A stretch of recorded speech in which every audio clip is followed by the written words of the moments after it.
الله الرحمن الرحيم اللهم صل على محمد وعلى محمد وسلم ربنا آتنا في الدنيا حسنة وفي الآخرة حسنة.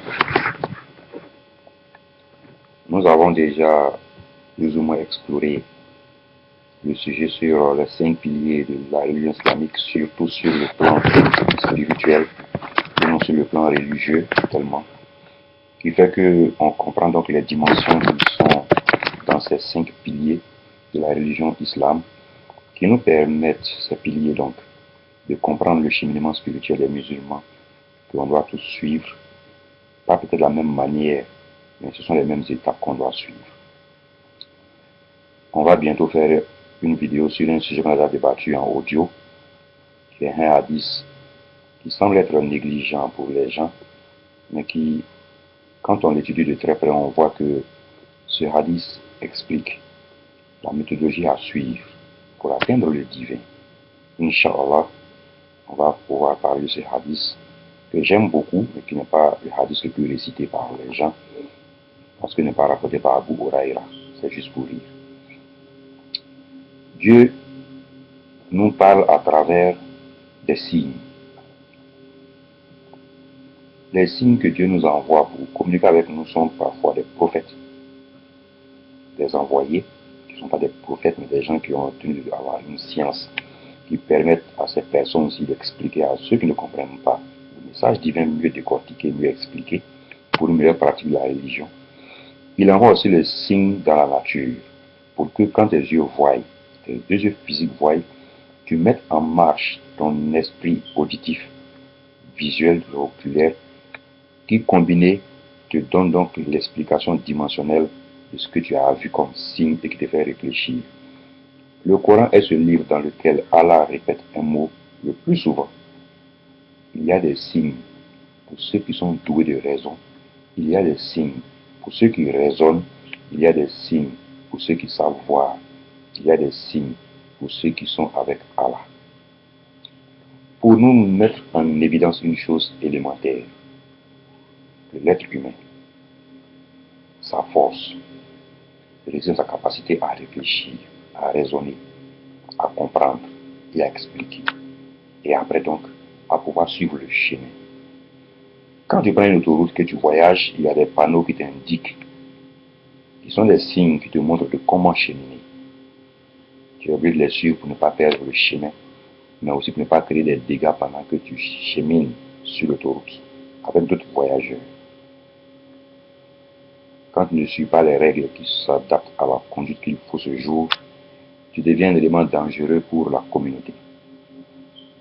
Il faut donc que quelqu'un te dise d'arrêter de faire ce que tu fais pour revenir à la norme, pour que tous ensemble on ait un voyage safe.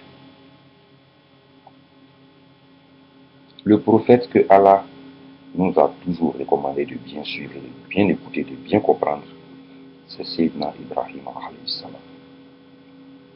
Voici un personnage qui est notre père spirituel, mais qui n'a laissé aucun livre écrit de la part de Allah que nous prendrions après lui pour suivre le chemin que Allah lui a indiqué qu'il a suivi pour finalement devenir son ami. À défaut pour notre ami de Allah, on peut être ami d'Ibrahim pour que on dise les amis de mon ami sont mes amis au jugement dernier. On va donc étudier, Inch'Allah. On ne peut pas finir de faire l'étude de quelqu'un, de la vie de quelqu'un, mais on va tirer des aspects de la vie de Sayyidina Ibrahim qui vont nous indiquer sur la méthodologie à suivre pour justement atteindre une très haute spiritualité qui va nous faire agréer par Allah. Ibrahim est né dans la zone actuelle d'Irak, qu'on appelait Babylone. Et ce qu'on nous raconte de l'histoire, son père était un prêtre du sanctuaire dans lequel se trouvaient 3 divinités. Une très grande divinité et 2 autres petites. Et donc parfois il allait aider son père au service. Et un jour dans le sanctuaire, il a eu à poser un acte qui selon lui doit être réprimé par les divinités justement qu'il sert. Et il s'étonne qu'il ne reçoive de cette divinité aucune punition, aucune réaction à l'acte qu'il a posé, que lui, sa conscience trouve être pas un bon acte. Déjà, un aspect sort de là. Païen, idolâtre, polythéiste, monothéiste. Tu as une raison qui doit te faire réfléchir à la logique dans laquelle tu te trouves depuis dans ta religion. Sayyidina Ibrahima a raisonné, sans s'en rendre compte ce jour-là, qu'il venait de poser donc un premier acte important vers le cheminement spirituel, la prise de conscience. Sayyidina Ibrahim a pris la conscience qu'il a fait un mal, donc il a été capable de distinguer un acte qu'il a fait mal et un acte qu'il a fait bien. La capacité de l'homme à pouvoir distinguer entre le bien et le mal est la première notion qui le mène dans sa quête spirituelle vers Allah. Quand tu n'es pas capable de pouvoir distinguer le bien du mal, tu perds sur un chemin que tu penses être vrai, mais qui parfois n'est pas le vrai chemin. Le second aspect, sa conscience, qui prend conscience donc qu'il a fait un mal et que donc il doit accepter, il doit reconnaître et il reconnaît que le mal que j'ai posé mérite une sanction. Mais comme c'est un mal que j'ai posé devant les divinités, seules elles peuvent me sanctionner. À sa grande surprise, elles ne réagissent pas. Il leur pose donc une question que l'on trouve élémentaire sans importance. Ne parlez-vous donc pas? Cette question est le départ de la relation religieuse d'Abraham, Ibrahim, avec le Créateur.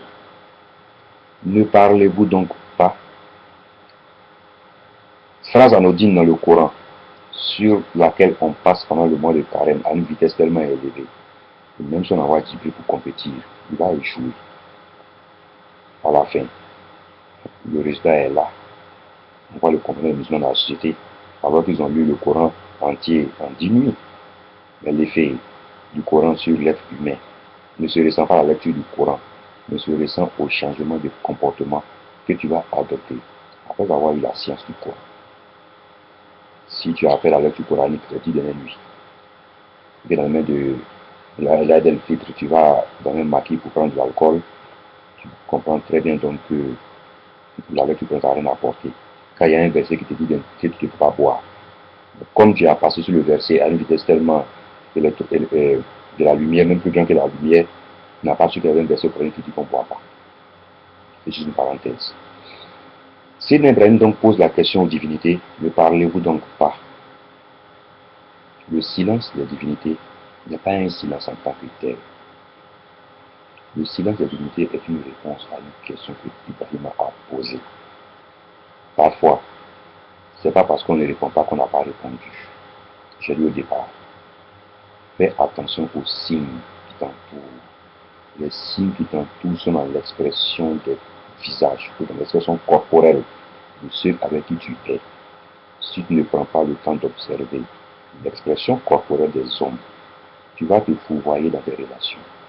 Tu vas penser que là où il y a de l'amour, il y a de la haine. Tu vas penser que là où il y a de la haine, il y a de l'amour. Et tu vas dicter ta conduite par rapport à des sentiments que tu n'as pas pu observer, mais des sentiments que tu as fait ta tête pour imaginer. Et donc tu penses à la place des autres, leurs sentiments, alors que leur visage exprime le vrai sentiment qu'ils ont pour toi. Ou leur comportement te montre le vrai sentiment qu'ils développent envers toi. Le silence des divinités à Ibrahim n'est pas un silence en tant que tel, mais c'est une réponse. La science de Allah nous recommande que même le non-bruit est une leçon qu'il faut apprendre. Quand tu es dans une maison avec des êtres humains qui font du bruit à un moment donné, et pendant un moment tu n'entends plus aucun bruit, c'est une réponse à ton intérêt à ce qu'il faisait, car pour être capable d'entendre le bruit qu'il faisait, tu étais attentif à écouter les bruits qu'il faisait. Maintenant tu es attentif aux bruits qu'ils ne font plus. Par conséquent, les bruits qu'ils faisaient étaient leur présence dans la maison, mais le silence et leur absence. Ils sont sortis. C'est la réponse à la question. Où sont-ils? Tu n'auras même plus besoin de les chercher, car ils sont sortis. Le silence qu'ils ont donné comme réponse t'indique leur sortie de la maison. C'était juste une parenthèse pour expliquer un peu les choses spirituelles aux gens, comment ça évolue. les divinités ne répondent pas à Sayyidina Ibrahim, il se pose donc la seconde question élémentaire. À lui-même maintenant. Si vous ne parlez pas, comment puis-je établir la communication avec vous pour que vous, en tant que mes dieux, puissiez me dire que ce que je fais est bien et que donc je dois continuer là, et que ce que je fais est mal, que je dois arrêter et m'en écarter. Comment, sans me communiquer, êtes-vous capable de me guider? Il revient donc à la thèse première. Le mal que j'ai fait, c'est ma seule conscience qui a dit que c'était mal, mais pas les divinités. Par conséquent, je n'ai aucune relation de ma conscience à leur conscience divine, mais c'est que ma conscience humaine est liée à une conscience autre que celle des divinités. Par conséquent, elles ne peuvent rien m'apporter, elles ne peuvent pas me protéger, parce que ma conscience n'a aucun lien avec leur conscience. Par conséquent, il se met à la quête de la conscience qui est liée à sa conscience qui est élevée. Dans le Coran, vous verrez qu'il se pose des questions à un moment donné, où il prend le soleil pour un dieu. Après, il dit non, ça ne me plaît pas. Un dieu qui disparaît, c'est pas ça. Après, c'est la lune, il prend. Après, c'est les étoiles, il prend. Finalement, il se rend compte que tous les éléments qu'il voit de ses deux yeux, qu'il embrasse de ses deux yeux, ne sont pas liés à sa conscience. Par conséquent, il conclut que, comme lui aussi, tous ces éléments sont liés à une seule conscience peut-être. Voilà la première démarche qu'a fait Sayyidina Ibrahim pour commencer le cheminement spirituel vers Allah. Premièrement, il établit sa relation avec Allah, qui est la religion, en se posant la question aux divinités, bien sûr. La réponse des divinités lui indique que ce ne sont pas celles-là qu'il doit adorer. Par conséquent, il commence donc, après avoir établi la relation entre une conscience qu'il ne connaît pas encore, qui est invisible à lui, qui est voilée, et sa conscience que lui connaît, il établit une relation entre un monde qu'il ne maîtrise pas et lui, son monde. Mais il sait donc que les questions qu'il va se poser vont donner des réponses qui vont le guider sur le chemin pour justement atteindre la conscience qui ne s'est pas encore révélée à lui. C'est pour lui que être humain. Tu es censé toi-même commencer à chercher Allah avant que Allah ne te cherche. Allah ne vient à l'encontre que de ceux qui le cherchent. Le diable vient accueillir de ceux qui le cherchent. Il n'y a pas un troisième chemin. Je l'ai toujours dit. Il y a deux façons de devenir riche sur la terre. Travailler et économiser pour être riche, ou voler pour être riche. Le premier est du chemin divin, droit, le droit chemin. Le second est dans le chemin de ceux que Allah a égarés et de ceux qui ont couru sa colère. Il faut pas me faire le choix. Car il faut mettre en conscience une chose élémentaire. L'argent bien gagné, comme mal gagné, ne va jamais t'accompagner dans ta tombe. Mais l'argent que tu as amassé va t'aider au jugement dernier, à aller en enfer ou au paradis. On se comprend. Sayyidina Ibrahim, après avoir fini de poser les questions à sa conscience lui-même, se trouve donc impuissant devant la situation. C'est là que Allah intervient dans sa vie. Vous voyez, il ne s'est pas assis chez lui inactif pour dire de toute façon, si ce n'est pas les trois dieux là qui m'ont créé, lui qui m'a créé va se révéler à moi un jour. Oui, il va se révéler à toi quand il va envoyer l'ange de la mort. C'est déjà trop tard. C'est ce que nous faisons aujourd'hui. Je laisse à Dieu. Oui. On laisse à Dieu dans l'action. On ne laisse pas à Dieu dans l'inaction. On va finir de débattre sur ça, on va revenir. Pour ceux qui veulent des compléments, il y a des vidéos qui ont été faites et des bandes audio qui en parlent. Mais pour montrer à son peuple qu'ils sont tous un également évident, qu'il faut donc changer. Donc vous voyez, quand il établit sa relation lui-même personne avec Allah, il s'occupe maintenant de la communauté. Comme il l'ont fait tous les prophètes du monde. Il n'y a pas un qui est allé dans la communauté avant de se retirer. Non. Ils vont tout d'abord en retraite spirituelle seuls pour se poser les questions. Et après, ils reviennent à la communauté avec les réponses qu'ils ont eues de Allah pour exposer les faits avérés devant eux pour qu'ils changent le mauvais chemin qu'ils ont depuis emprunté pour s'occuper du chemin que Dieu a indiqué maintenant.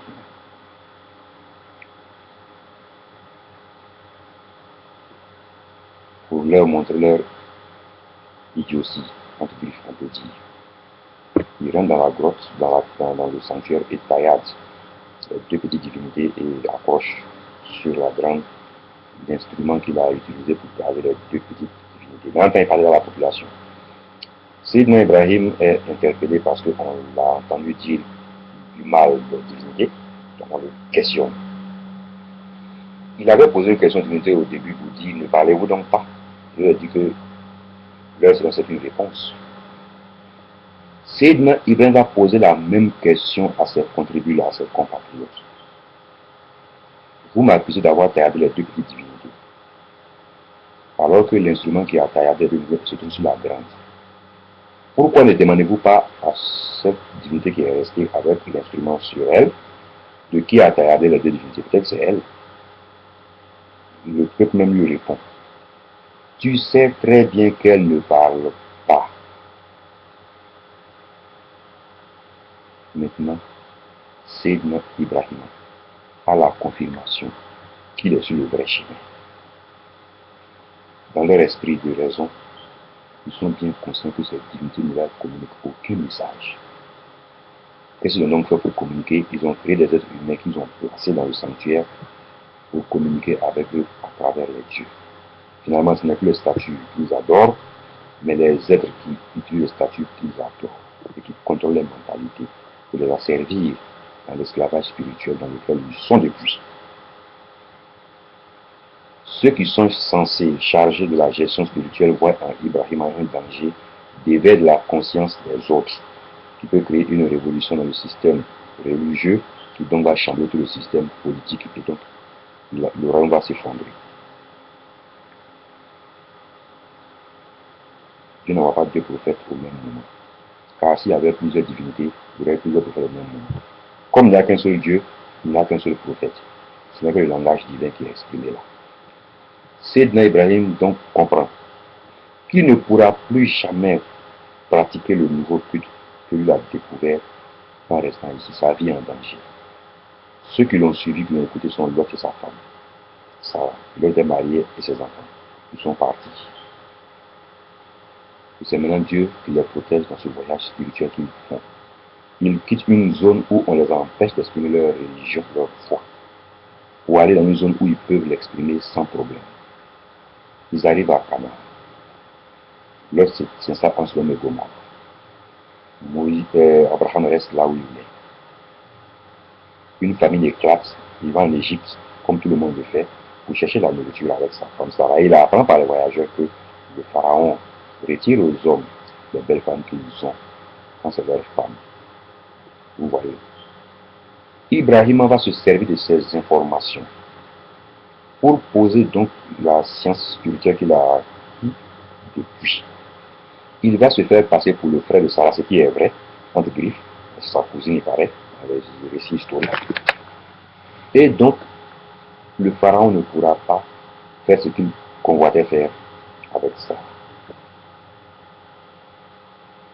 Abraham n'est pas assis, comme nous le fait. Il dit, je m'en fous. Vous êtes des hommes humains simples. Il peut prendre vos femmes. Moi, je suis envoyé par Dieu. Il ne peut pas prendre ma femme. Dieu va me protéger. Mais ce que nous faisons aujourd'hui, c'est nous, on met Dieu en tentation à chaque instant. Alors qu'on n'est pas sur le chemin droit. Ibrahim, que Dieu a appelé son ami, n'a pas mis Dieu en tentation. Il s'est assis comme être humain, à analyser le problème qu'on lui a posé en disant que le pharaon arrache aux hommes les belles femmes qu'ils ont, et il a trouvé la parade au danger qui le menaçait, sans en référer à Allah. On sait très bien que s'il était jeté en prison, Allah serait intervenu pour sortir de la prison. On le sait très bien. Justement, lui, il ne doit pas poser des actes qui pousseront le divin à agir. C'est lui qui doit subir les épreuves de la part de Allah. Lui, il n'est rien pour proposer à Allah des épreuves. C'est ce que l'on fait du matin au soir, du soir au matin. Tous y compris. Il n'y a pas un qui en échappe sur cette terre aujourd'hui. Aucun de nous. On est tous là à tenter Allah à chaque instant.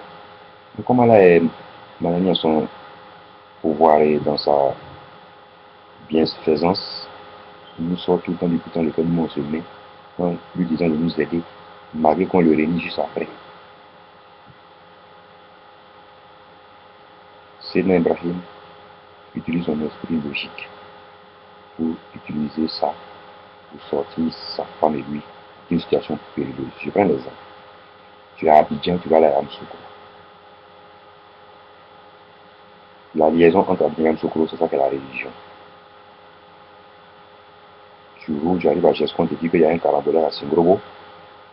Attention, les pompiers annoncent aux gens qu'ils vont en ont pour plus de 5 heures de temps pour dégager la voie. Si tu as un esprit d'être humain, tu ne vas pas prendre l'autoroute pour aller. Tu vas passer par Baoukro, Dimoko sortir à Tumodi pour convenir à Yamoussoukro.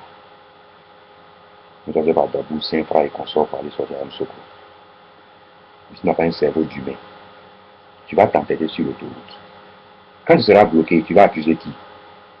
Allah ou toi-même? Les 3 chemins que tu connais qui t'amènent d'Abidjan à Yamoussoukro sont les chemins spirituels que tu dois emprunter. Attention. Les signes qui te montrent le chemin vrai sont sur le chemin lui-même. Sois alerte aux signes que tu verras le vrai chemin. Comme tu as été alerte à l'information du carambolage et du temps qui sera mis pour résoudre le problème, pour dégager la voie, ça fait prendre conscience que je ne peux plus prendre ce chemin-ci. Sinon je vais perdre. Donc je prends l'autre chemin. Je chemine donc dans ma quête spirituelle vers Allah en regardant les signes qui sont les informations qui me parviennent au fur et à mesure de mon parcours spirituel vers lui. Si je suis inattentif aux signes, je fonce dans un mur. Et Allah ne viendra pas m'en sortir. Je serai bloqué à Singoro pendant 5 heures.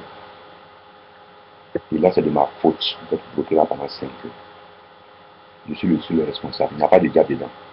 Parce que dans ta voiture, celui que tu es, il n'y a pas de diable avec toi.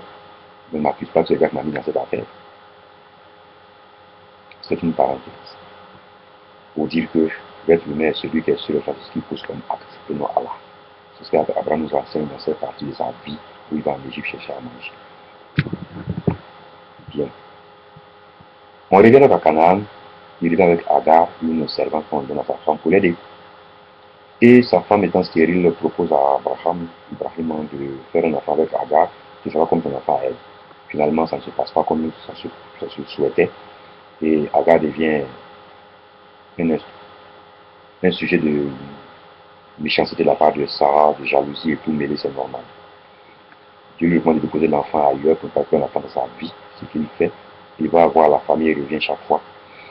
Mais une chose qui est importante ici à retenir, car c'est ce que les musulmans aiment le plus, c'est la vie d'Ibrahim. Un jour, une nuit, pendant qu'il dort, il fait un songe. Dans lequel il entend la voix de Allah. Il entend une voix qui lui dit, tu dois mourir ton fils Ismaël.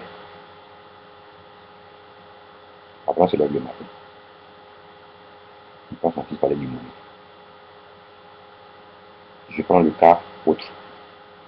Abraham était couché dans son lit la nuit, il entend une voix qui lui dit, le matin, il faut nourrir ton fils Mohammed. Voilà, Bilal se connaît. Après le rêve, je me réveille, chercher une carte pour appeler au pays, un calamodier. Là, c'était mon rêve, pour voir si le rêve vient du diable ou vient de Dieu. C'est normal que je demande, parce que le cœur est entre les deux aujourd'hui. Donc, comme je sers les deux dieux, disons, je sers les deux, Allah et le diable. Donc, qu'est-ce que je fais? Je vais être sûr que le message que j'ai reçu vient de Allah ou du diable, avant de commencer à agir. Si ça vient du diable, c'est ce qu'il faut faire. Si ça vient de Allah, c'est ce qu'il faut faire aussi. Parce que je doute tellement de Allah, et que je doute aussi, et que je crois aussi au diable, que je veux me rassurer que le message est vraiment un message qui vient d'entre les deux avant de l'exécuter. Ici, on voit donc le parallèle entre Abraham et nous. La différence nette est que Abraham est tellement convaincu dans son cœur de sa foi en Allah qu'il sait que le Satan ne peut jamais prendre la place de Allah pour lui parler dans un règne. En fait, quand vous lisez d'Abraham, il ne croit même pas au diable. De telle manière que quand on nous raconte l'histoire du départ d'Abraham et son fils Ismaël pour le lieu d'immolation, c'est Ismaël que le diable tentait, et non Abraham. Car le diable lui-même sait qu'il ne peut pas tenter Abraham que ça va marcher. Donc il préfère tenter ce que lui pense être la proie la plus facile à saisir. Vous voyez, le diable lui-même est convaincu qu'il ne peut pas tenter Abraham de l'avoir. Donc il préfère tenter Ismaël au cours du voyage, pour le rendre négatif vis-à-vis du message divin et de la commission divine, du rêve. Parce que si Ibrahim s'est levé sans poser de questions, le diable est convaincu que Ibrahim croit tellement à Allah, que lui, il n'existe pas dans la tête. Mais si c'était lieu pour commencer à poser les questions aux voisins, en ce moment, le diable aurait tenté Ibrahim pendant le voyage. Je vais dire une chose, peut-être qu'il ne va pas surprendre les gens. J'en ai parlé il y a plusieurs fois, mais pour les nouveaux, ça va les surprendre. Nous, on raconte dans le Koutouba du Tabaski que Allah a mis en épreuve Ibrahim pour immoler son fils, et que quand il voulait l'immoler, c'est là que Allah a fait descendre le bélier céleste. Le geste d'immolation n'était pas l'épreuve d'Abraham. Jamais ça l'a été.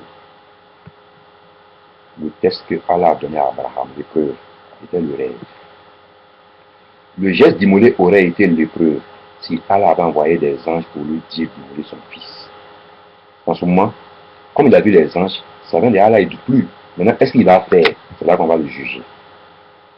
L'épreuve que Abraham a franchie n'était pas l'immolation. L'épreuve d'Abraham était le rêve. Le test auquel on échoue tout le temps. Ça va étonner certaines personnes, mais c'est ça. Abraham a franchi l'épreuve de la foi. On va donc faire la pause, disons, c'est la première partie. La seconde partie va parler des relations de Lot et d'Abraham. C'est une épreuve d'Abraham. C'est une épreuve importante qui va nous éduquer, nous qui sommes souvent dans les pays occidentaux, de comment justement se comporter dans ces milieux-ci, car ce que nous vivons aujourd'hui n'est rien d'autre que ce qu'a vécu Lot. Et on sait comment Lot s'est comporté pour que justement on copie sur lui son comportement qu'il a eu à faire dans ce milieu-ci, à cette époque, pour pouvoir être en harmonie avec là où nous sommes aujourd'hui, malgré que nous vivons dans les mêmes conditions qu'avec Lot. Lot n'a pas quitté Sodome et Gomorrhe pour aller ailleurs, parce qu'on ne l'empêchait pas de faire sa religion. Malgré qu'il y avait des turpitudes évidentes dont nous parlons dans la prochaine vidéo, Inch'Allah. Par conséquent, on va conclure que Abraham est ce prophète. C'est le modèle que nous avons su parce qu'il a été le seul et le premier à comprendre que le diable n'existe que dans notre imagination. Et que tu peux l'éliminer si tu mets toute ta foi en Allah. Mais qui sera ton compagnon quand tu divises ta foi entre Allah et lui? Massalam.